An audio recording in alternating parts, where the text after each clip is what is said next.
Pues, de nuevo, buenas noches. Espero pues estés muy bien. ¿Listo? Gracias. Entonces vamos a retomar el tema de investigación de mercados que vimos. Entonces lo último que vimos fue los métodos de observación, qué tipos de métodos y pues Sí, de qué señor. incluían en los diferentes grupos focales pues esa interacción. Bueno, Sí. entonces hoy vamos a ver lo que es el plan de muestreo, que es una parte fundamental. Entonces te voy a compartir mi pantalla, tú me confirmas si la ves. Vale. Sí, sí la ves. Espérame que está cargando, a ver.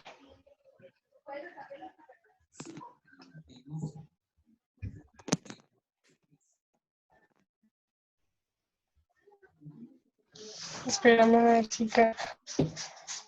Bueno.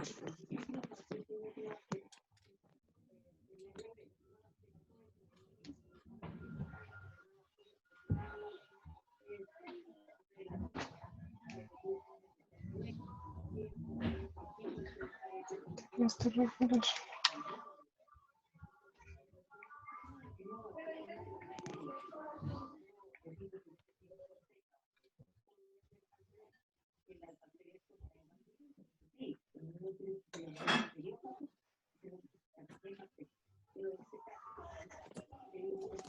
No, no te sale todavía, no. No, profe, se quedó en negro. No sé si es mi internet que está molestando. Ah, ok. Pues no sé, espera a ver si sale. Pues ya te estoy compartiendo pantalla. Dale.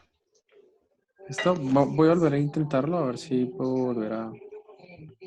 ¿Ahora me ves Listo, a profe, mí? dale. ¿Sí? ¿Me ves a mí? No, ya ahora ni te veo a ti. Sí, bueno, es que dice el ancho de la banda de Alejandra es bajo. Bueno, voy a tratar Ay, no. de compartir de nuevo la pantalla. Dale. Listo, ahí la compartí de nuevo. Espérame porque todavía no. Esto no es.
Voy a volver a compartir la pantalla.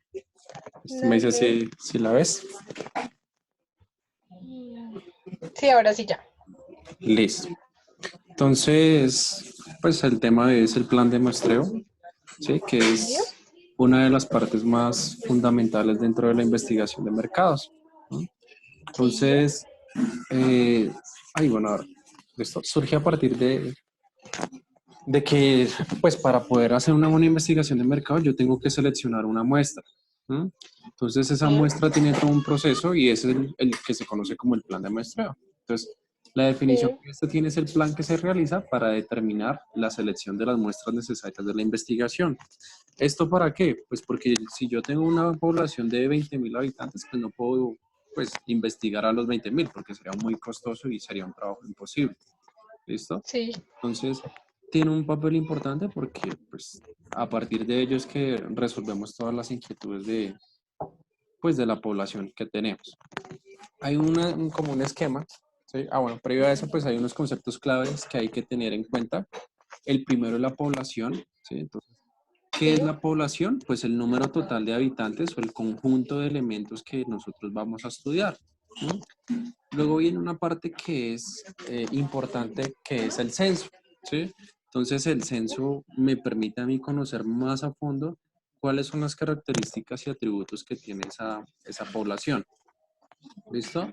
Entonces, sí, ahí en la parte del censo lo que se conoce como los criterios de estudio, ¿sí? Entonces, yo voy a determinar la población a partir de los criterios de estudio del censo. Entonces digo, bueno, que sea una persona que tenga ingresos de 20 a 30 millones de pesos mensuales, ¿sí? Entonces, sí, pues ya el rango sería más pequeño. A partir de ello, pues ya viene aquí lo que es el concepto de muestra. Entonces, la muestra es una parte representativa, ¿sí? sí, Y viene la parte del muestreo, que es el tipo de procedimiento que se utiliza para alcanzar ese tamaño de muestra. ¿Listo? sí,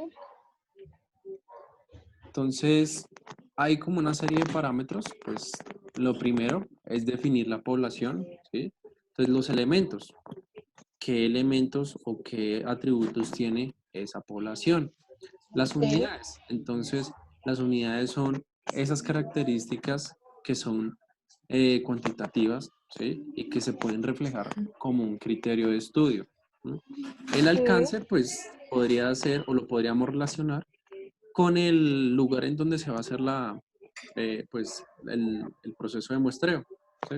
Entonces, por ejemplo, en la universidad ETSI, ¿cuál sería el alcance? Pues la población universitaria, valga la redundancia, de la universidad ETSI. Y el tiempo, sí, pues hay que definirlo, ¿sí? Si van a ser 1 a 3 semanas, 4 a 5 semanas, etcétera. Nunca en sí, el tiempo se colocan fechas específicas porque pues hace parte también como si fuera un cronograma, ¿sí? Entonces, ok, se omiten las fechas, lo que te explicaba la otra vez. ¿Por qué? Porque pues uno se compromete y, ejemplo, pase una situación como la que está pasando ahorita, que ocurre una pandemia, entonces una investigación se tiene que suspender. Y si ya habíamos determinado un tiempo, pues imagínate con fechas, entonces nos hubiera cambiado todo el plan. ok, Entonces, con esos 4 criterios de estudio, pues yo ya puedo definir la población o mi grupo de mercado, mi target de mercado. Entonces, sí, cuando ya determino la población, si la defino quiénes son y cuáles son sus criterios de estudio, pues ya puedo determinar el tamaño de la muestra, ¿no? En sí, este tipo de casos, el tamaño de la muestra, pues son o se utilizan poblaciones finitas, ¿no? Es decir, poblaciones que se pueden cuantificar en una cantidad, ¿no? Y ya después, pues voy a determinar, perdón, cuál es el muestreo, ¿sí? O el proceso de muestreo para comunicarme con esas personas, ¿sí? Tratar de buscarlas. Y obviamente, pues ya sí, seleccionamos la muestra, que son ese pequeño grupo que me va a decir qué atributos tiene el producto o servicio que yo le estoy ofreciendo, ¿no? Entonces, a partir de ello, pues sería más fácil hacer una investigación de mercados. Es importante hacer un proceso de estos porque me va a reducir toda la parte de costos, me va a optimizar procesos, ¿no? Y me va a reducir un poco toda pues el recorrido que tiene la investigación de mercados, ¿no? ok, Viene una parte de cómo se determina el tamaño de la muestra, ¿no?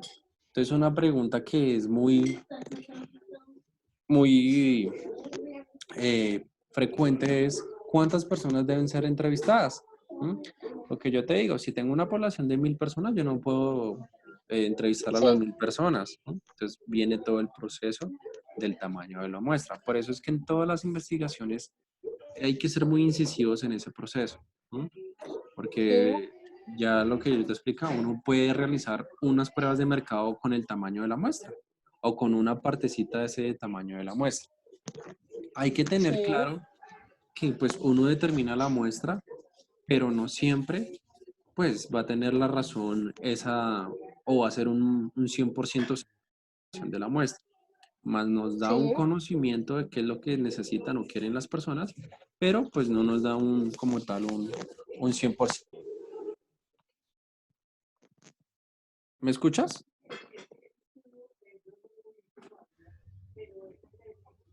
¿Aló? ¿Me Aló, escuchas? hola, profe. Sí, señor. Sí, no sé por qué se salió, qué raro. Ah, vale. ¿Qué pasó?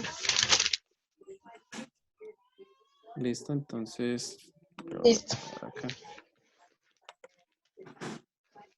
Ya puedes ver la presentación, ¿sí? Sí, señor. Listo. Entonces, aquí estos enunciados en rojo pues tienen una importancia enorme dentro de la determinación del tamaño de la muestra. Primero, vamos a manejar un porcentaje de confianza, ¿sí? Que es el que nos permite determinar qué tan viable o qué tan confiable es realizar esa... Ay, qué madre. Ay, no sé por qué se está saliendo del chat. No sé, profe. Tampoco. Sí, bueno. Entonces, mientras que se estabiliza un poquito la red, entonces yo te hablo y pues te voy Dale. comentando que, bueno, estaba hablando del porcentaje de confianza, ¿sí? Que es uno de los elementos pues de mayor importancia porque es el que le permite al investigador determinar esa investigación de mercados que está realizando, qué tan veraz y qué tan eficiente va a ser, ¿sí? Entonces, a mayor Sí. sea el número o el porcentaje de confianza, pues, pues más veracidad o más viabilidad va a tener esa investigación. Pasa mucho que la gente dice, ay, bueno, si yo le pongo un 90% pues de nivel de confianza, pues me va a fallar. No, si el rango normal está entre 90 y 98, ¿sí? Nunca va a ser un 100% ese nivel de confianza. ¿Por qué? Porque pues todas las investigaciones tienen algún error.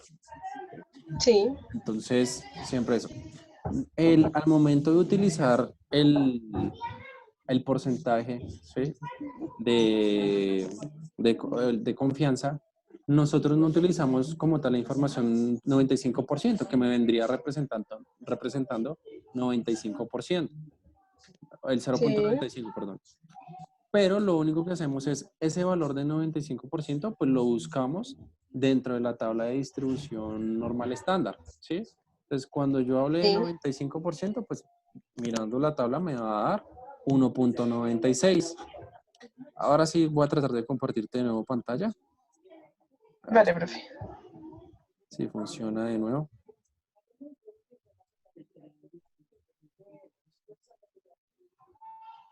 Listo. Bueno. Listo. Y otra parte es el porcentaje de error, ¿sí? Es decir, que nosotros nos podemos equivocar en la investigación, ¿sí? Pero pues no tiene que ser un error tan grande. El error puede oscilar entre 3% y 5%, ¿sí? Entre 4 y Sí. 5% en la investigación. ¿Qué pasa?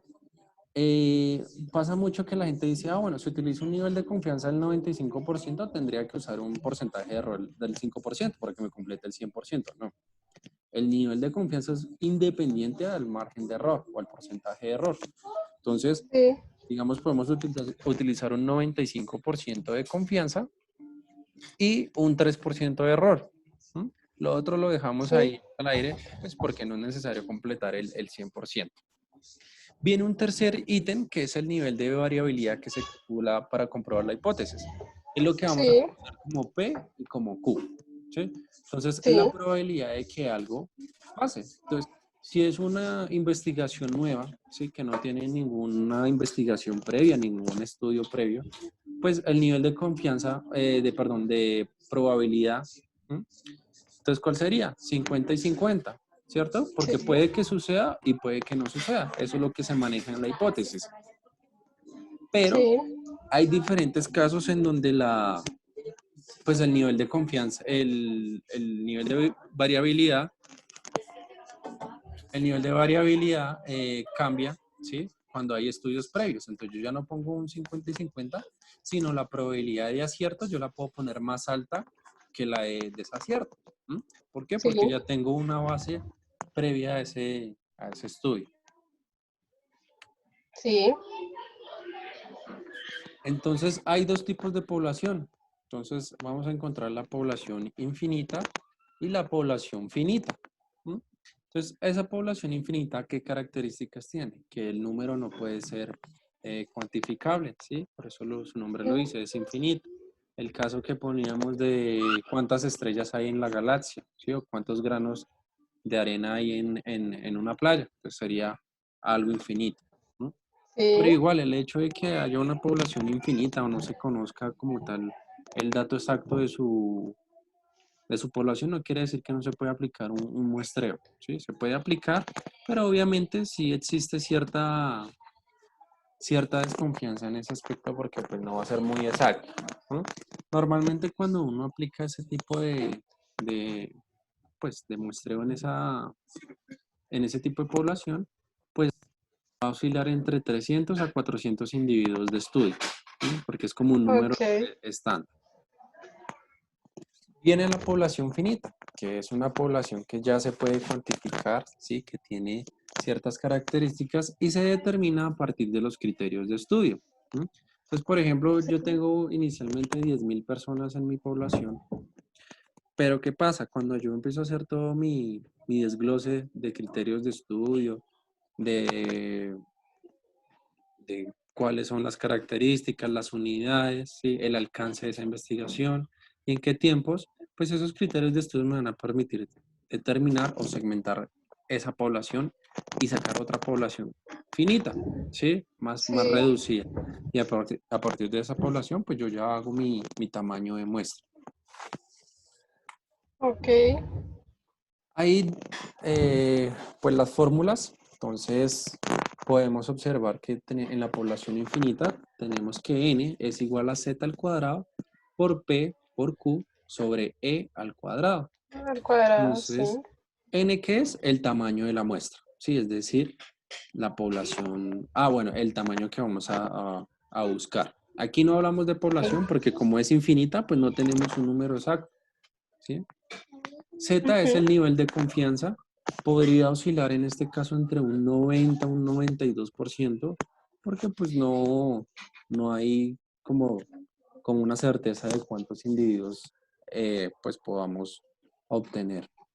sí, Encontramos P, que es la variabilidad positiva, y Q, que es la variabilidad negativa. O sea, la probabilidad de P es que haya un acierto y la de Q es que no haya un acierto. ¿Sí? sí, En la población infinita normalmente o casi siempre se maneja el 50 y 50%. ¿Mm? sí, Porque pues viene acá otra parte importante, que el margen de error si es un poquito alto, oscila entre el 5 y 6%. ¿Por qué? Porque ok, pues sería muy arriesgado decir, yo a una población que no tengo un número exacto, pues investigo 300 personas y yo sé que van a tener un éxito total. No. Entonces es diferente este aspecto de la población infinita. ¿Mm? Entonces, viene ya la población infinita, muy parecida a la anterior, pero hay un nuevo elemento. ¿Puedes ver ese nuevo elemento dentro de esa fórmula o esa variable nueva? el tamaño de la población. Exactamente, que es n. Entonces, ahí ya cambia porque nos dice que n es igual a z al cuadrado por p por q por n sobre n por e al cuadrado más z al cuadrado por p por q. ¿Mm? Entonces, aquí lo que nos determina todo es el tamaño de la población. A partir de ese tamaño de la población, pues me va a salir el tamaño de muestra óptimo. Obviamente, si es una Sí, población muy grande, pues entre más grande sea la población, más grandecito va a ser el tamaño de la muestra. ¿Mm? Para que no nos sí, pase eso en una investigación de mercados, pues hay que tener muy presente lo que uno hizo desde el inicio, ¿sí? De establecer cuál era el problema de investigación y a quién quería solucionárselo, ¿no? Entonces, ese primer principio más los objetivos de la investigación, pues me van a permitir determinar exactamente quién va a ser mi población, para que cuando yo llegue al proceso de muestreo, pues ya seleccione realmente mis criterios de estudio y las variables que en ellos influyen. ¿Sí? Recuerda que no me puede quedar ninguna variable por fuera, porque durante el proceso de investigación se pueden ir presentando otras variables. ¿Sí? Entonces, si yo dejo de investigar podría decirse que estoy desatendiendo la necesidad que tiene una persona de atender, vale la redundancia, esa necesidad, ¿sí? O de satisfacer esa necesidad. Entonces, sí, tiene que ser muy minucioso ese estudio en la población, ¿no? Y determinar muy bien ese criterio de estudio.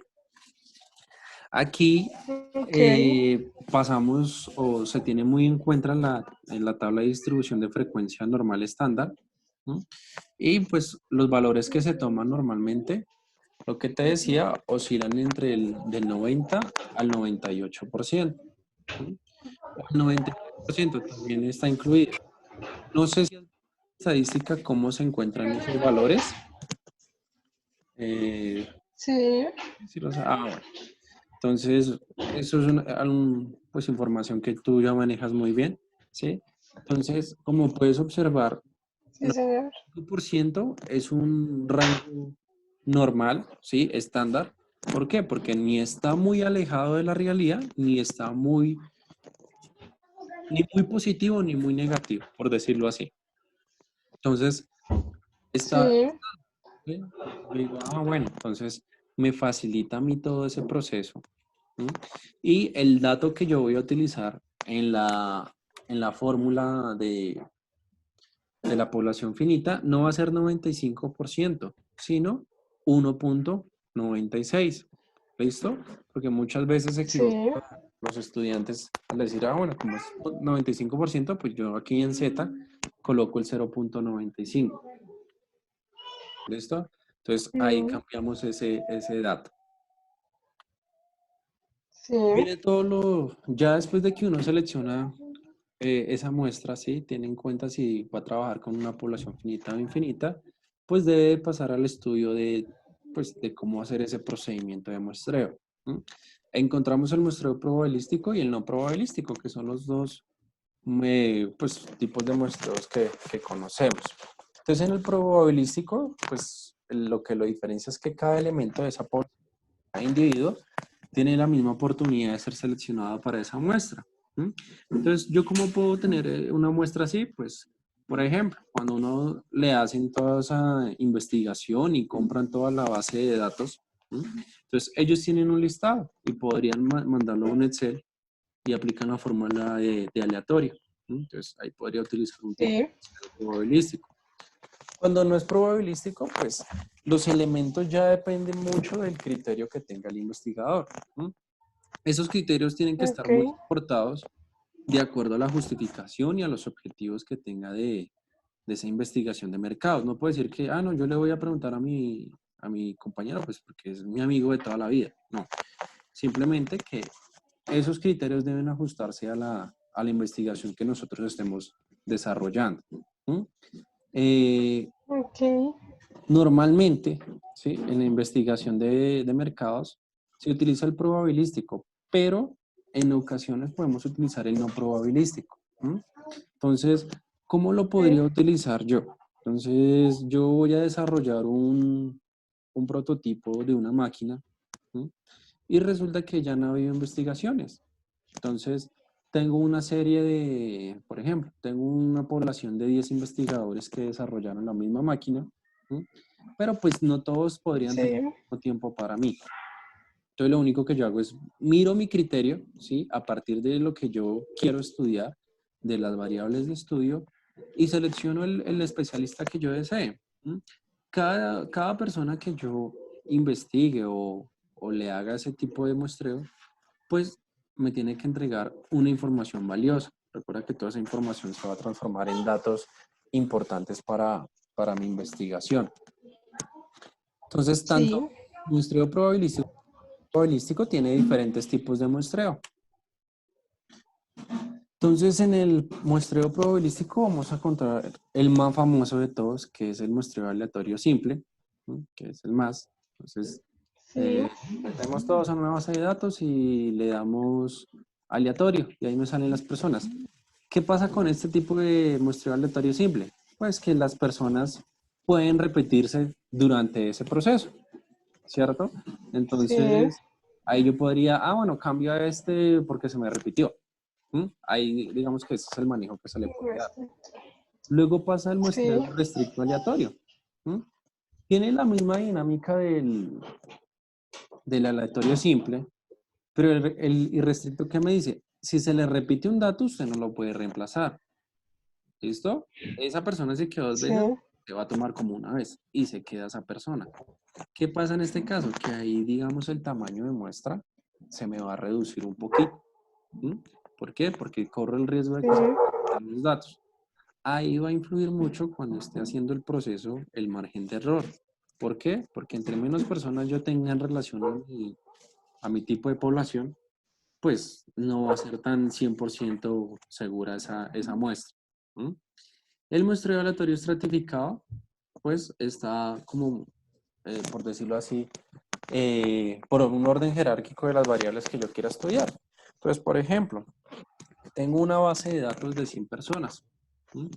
La persona Sí. del 1 al 25, pues gana 100 millones, del 26 al 50 gana 20 millones, y del 27 del 51 ganan 1 millón. ¿Sí? Y yo deseo desarrollar un producto con diferentes, por decirlo así, gamas. ¿Sí?